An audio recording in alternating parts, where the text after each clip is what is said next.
No niin, terve vielä kerran. Viimeinen jakso tuli virallisesti tehtyä tuossa huipulla. Nyt ollaan saavuttu tänne alas. Ihan kiva fiilis. Pää vähän tyhjeni, mutta niin. Pitää tehdä uusi jakso, kun ei oikeesti tiedä mitä tuli sanottua tuossa huipulla,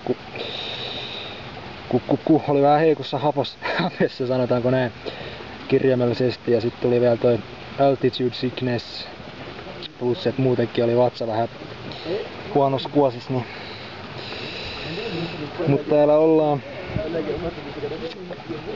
Niin, jos otetaan päivittäin miten matka eteni, niin eka päivä tosi easy.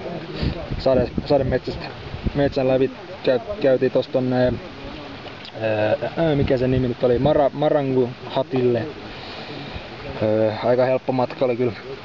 Toinen päivä vähän rankempi, mutta suht helppo vielä. Ekaksi oli sademetsää ja sitten oli sellaista vähän sellaista niinku vuoriaavikkoa tai sellaista.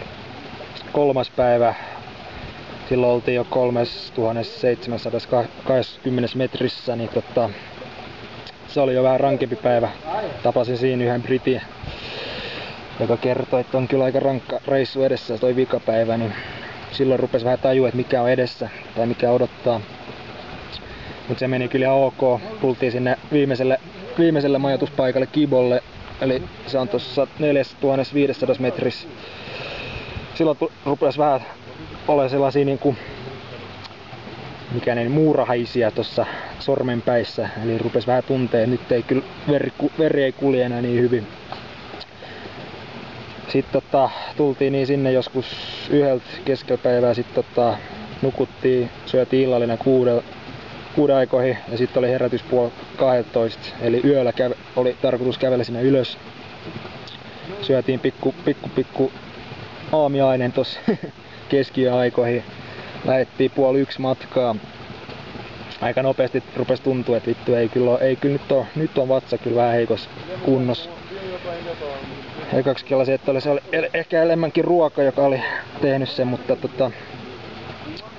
niin, tsempattiin siinä jossain vaiheessa reilu tunnin jälkeen, niin piti vetää vähän sissipaskaa tossa keskien matkaa ja sitten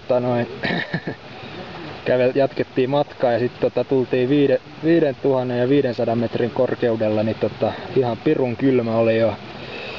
Taas piti mennä sissipaskaa ja siinä vaiheessa oli se kyllä sissiripuli, ettei mitään muuta. Niin no, sitten jatkettiin matkaa, siitä oli vielä reilu 300 metriä huipulle. Heitettiin peinät laatat siinä varmaan pari-kolme kertaa. Ihan energiat lopussa, ei nyt voinut siihen jättää se homma, mutta kyllä se kävi vähän mielessä, että tuleeko tässä nyt yhtään mitään. Tsempattiin. Viimeisen tunnin aikana otettiin varmaan 7 taukoa. Joka 10 minuutti varmaan otettiin pikku tauko. Joo, olihan se suus rankkaa. Varmaan näette sit videosta siitä huipulta, että ei oltu ihan kunnossa silloin siinä vaiheessa enää. Mutta ihan mahtava fiilis, kun näki sen kylti ja kun pääsi sinne huipulle, niin ai kun meinasi tulla itku kurkkuun. Hieno fiilis tuli kyllä tsempattua aika paljon, että pääsi sinne asti. Muutenkin se on suht rankka matka se vikapäivä, mutta vielä kun oli kipeä, niin ihan mahdoton olikin melkein, mutta saavuttiin sinne ihan iloisesti sit loppujen lopuksi. Alaspäin sit heitettiin taas pienet laatat vähän väliin, mutta se oli vähän helpompi totta kai. Sitten siitä kun pääsi niinku siinä lumesta eroon, niin siinä oli sellaista soraavaa, niin siinä niinku pystyi tavallaan pujottelemaan alas. Se oli ihan siisti silleen, että siinä mentiin kyllä aika lujaa välilläkin, että rupesi vähän pelottaa, että jos tässä lentää naamalle, niin kyllä joku luu menee poikki. Mutta siinä mentiin aika nopeasti alas ja niin, aika heikos hapos mentiin alas. Aina vähän väliin, kun otettiin pienet tauot tuossa keskellä mäkeä, niin heitettiin pienet laatat taas ja sitten jatkettiin matkaa. Tultiin sitten sinne Kiboon loppujen lopuksi. Ja niin, tosi tyytyväinen, että teki sen reissun kyllä, mutta se päivä meni kyllä niin aika pahoinvoinnin merkeissä meni se päivä. Että nenäkin sai sit, se oli hauska tässä tänä aamuna kun huomasi, että nenä on saanut vähän kyytiä, kun ekaks Mombassassa se paloi ihan sikapahasti. Ja sit tässä tässä paleltuu tässä huipulla aika pahasti, niin tänään kun heräsin, niin nenä oli ihan keltainen. Piti silleen raapii vähän ihoa pois tosta, kun se oli ihan keltainen. Mutta niin. Yes! Rankka reissu oli.